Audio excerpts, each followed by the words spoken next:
So good day everyone. Our topic is all about linear model of curriculum. So I am Julian C. Hemelo. Together with me is G.S. Wansing, Randall Abacayon, Jovan Sabido, Leslie Majaba, Monica Matya, and Karen May Valencia. So I'll be the one to discuss about this linear model of curriculum. So first is we have the introduction. So introduction in this linear model of curriculum provides a structured sequence for planning what students should learn. Now this systematic approach is the foundation of model curriculum planning. And for the next is we have the definition and scope. Definition and scope is we have the linear model use ordered steps. Each step leads to the next. So designers set purposes, which is to select content, plan learning, and check outcomes. And the next is the focus and clarity, predictability, and measurable results. And for the last one is useful for standardized instruction. And for the key features is we have the stepwise flow from aims to evaluation, alignment between objectives, activities, and assessment, outcomes planned in advance. And for the last one is strong fit for large system. And for the next is we have the linear model of curriculum development. First, if we have the sequential step. Actually, this is one of the characteristic of the linear model of curriculum development. So, sequential step is the curriculum development process follow a strict predetermined sequence where one stage must be flow or fully completed before the proceeding to the next. Now, this structure ensures the process is highly manageable and it is resembles a clear checklist or a flow chart.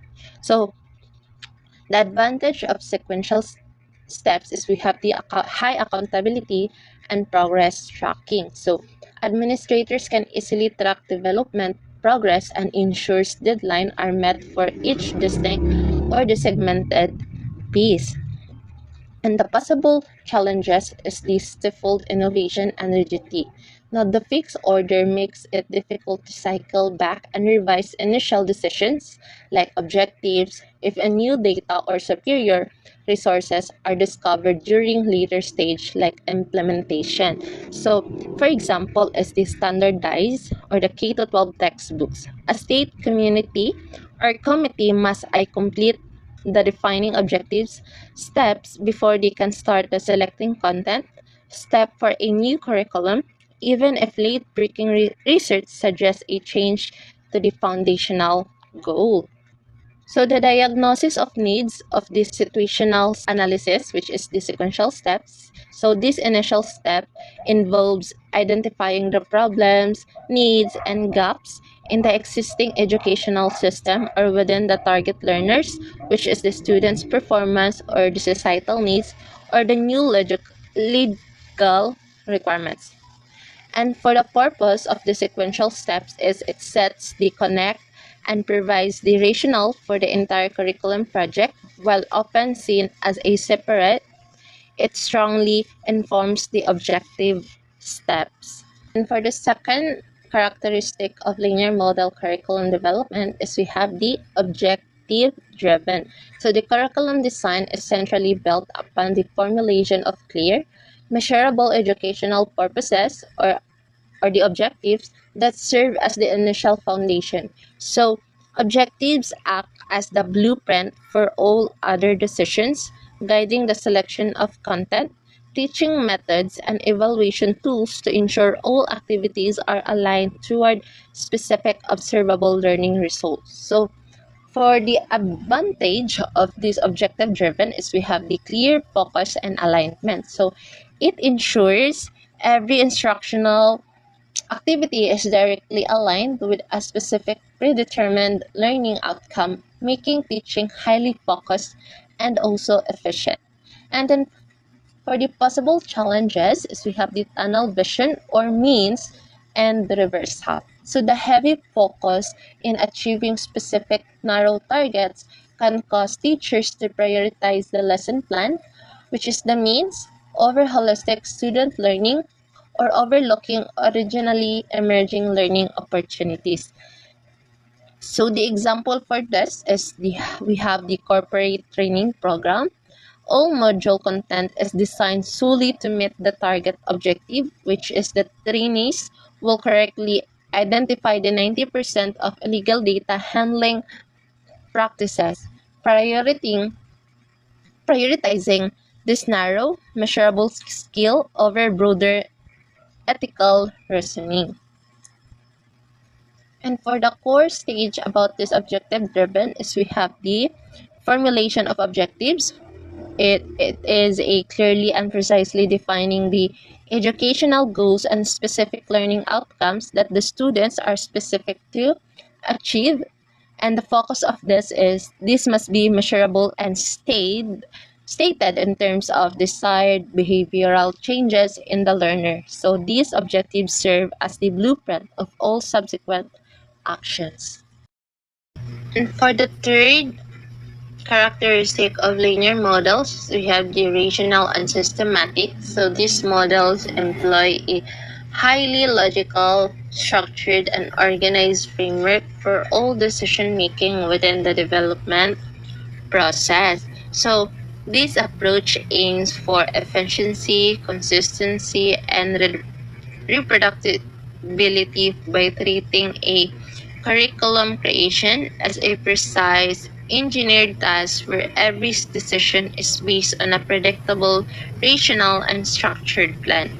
For the advantage is we have the consistency and quality control. So the systematic nature ensures the curriculum can be implemented uniformly across different schools or districts, leading to standardized and predictable level of quality. And then for the possible challenges is the depersonalization and lack of autonomy. So the highly detailed prescribed system leaves little room for a teacher's professional judgment or adaptation, reducing the high teacher's rule to simply executing a pre-packaged plan. And then for the example of this, which is the rational and systematic, is we have the international language school. So a global chain uses a systematic model to ensure that a level 3 courses taught in the other international schools covers the exact same material and structured as a level 3 courses taught in Berlin, guaranteeing a consistent students' experiences.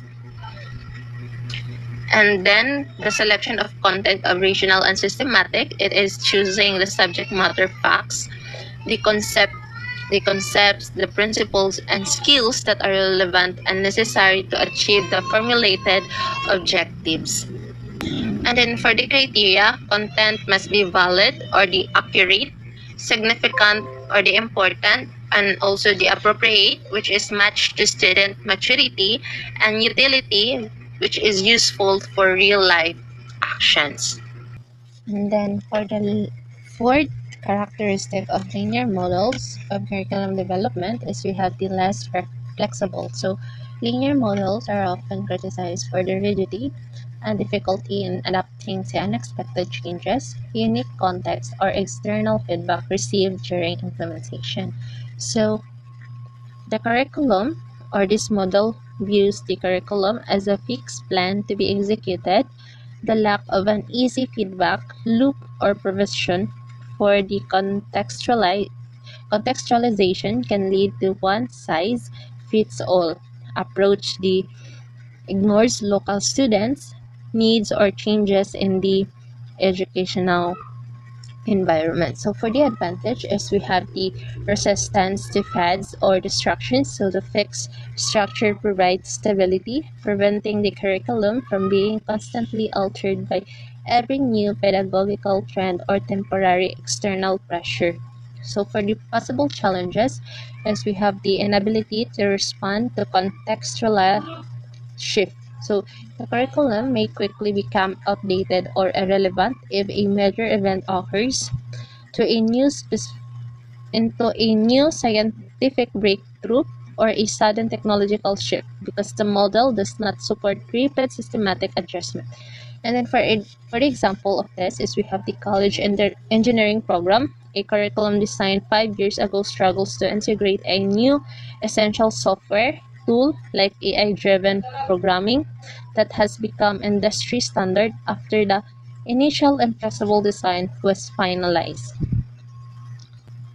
And then for the organization of content and learning experiences, it is structuring the selected content and designing the pedagogical activities, learning experiences in an effective and sequential manner. And the principle of this involves organizing content around principles like sequence or the vertical arrangement, the continuity, repetition, and the deepening, and the integration is which is the horizontal relationship between these subjects. And for the learning experiences of less flexible, as we have the determining the most effective teaching methods and materials, which are the lecturers, discussion, labs, and also the projects that needed to engage students and help them achieve the objectives.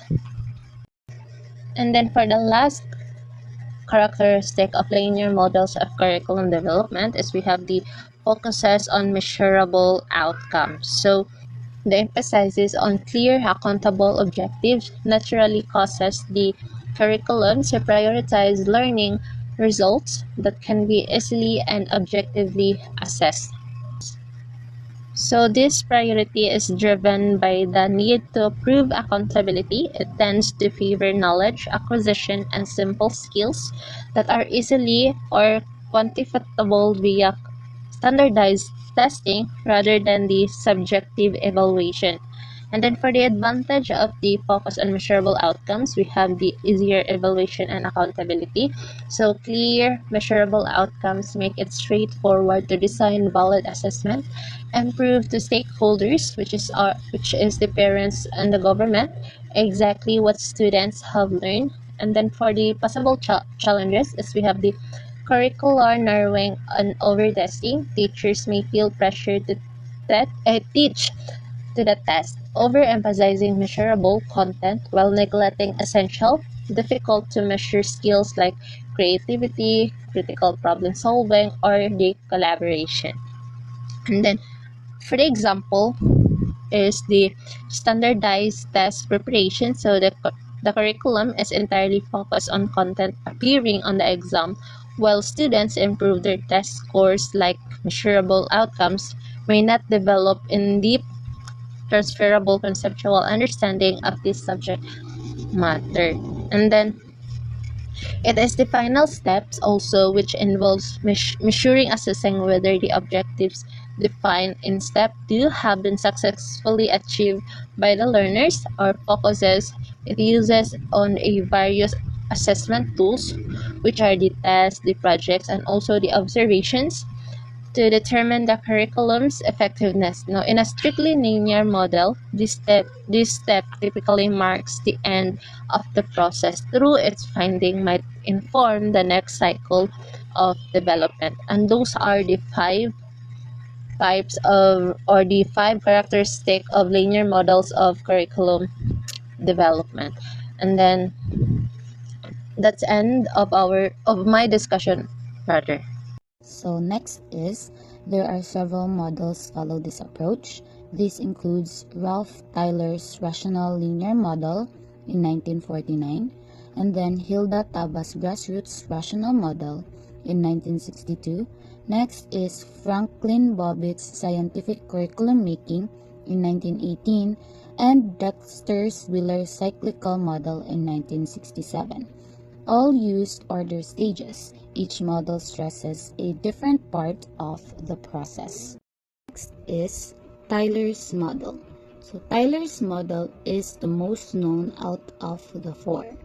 Tyler introduced it in 1949. The purpose is to create curriculum design through clear objectives. The steps are simple. First, state objectives.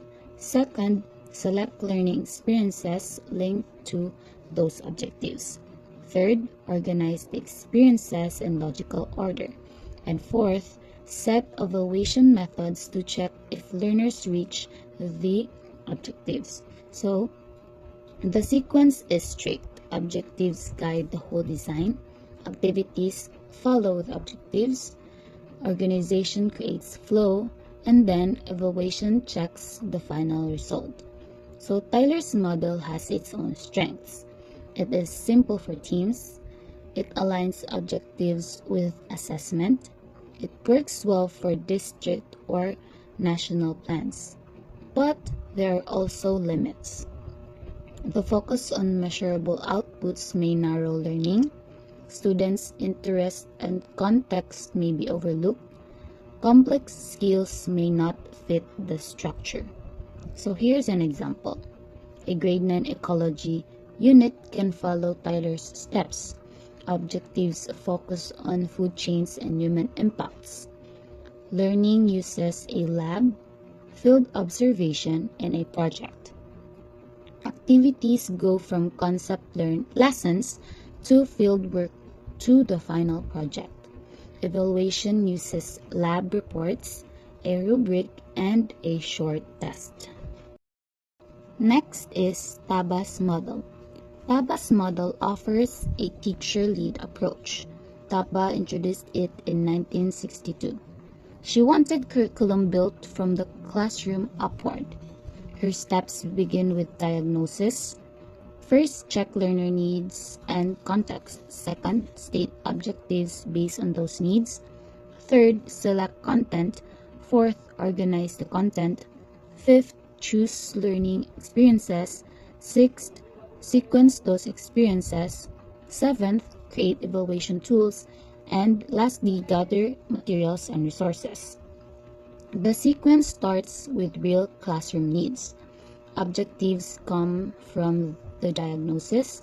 Each decision depends on the previous ones. So TABA's model has strengths. It fits the realities of the classroom and it promotes teacher ownership. It supports local relevance. There are challenges. It requires time. Teachers need training, and there is risk of uneven implementation across classes. So here is an example. A middle school reading program begins with a check of fluency. Objectives aim to raise fluency and comprehension.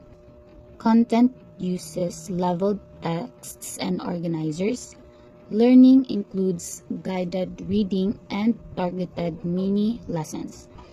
And evaluation uses periodic running records and comprehension tasks.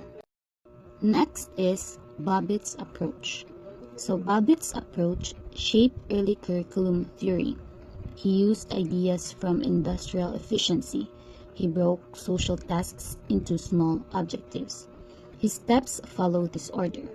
First, analyze tasks in society, deprive specific behavioral objectives, sequence tasks for instruction, and measure task performance. So the model favors clear and measurable skills. It also aligns lessons with workforce needs. The drawback is its narrow focus. Higher order thinking receives less attention, and human learning gets reduced to tasks.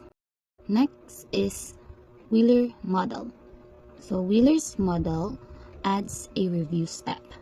It follows aims, syllabus, methods, assessment, then revision. It stays linear but adds a cycle for improvement. This helps when programs need periodic updates, and weak follow-through can limit the review stage. So here's a short comparison to help summarize the models. So Tyler is a objective-driven and top-down. TABA needs-driven and teacher-led, while Babbitt is task-driven and efficiency-based, while Wheeler keeps a sequence and adds a review. Next is guidelines for teachers. Teachers apply linear design through a few steps. First, start with clear purposes, collect baseline data, turn purposes into measurable objectives, select content aligned with these objectives, and design learning experience that support the goals. Order activities from simple to complex, and prepare assessments that match each objective.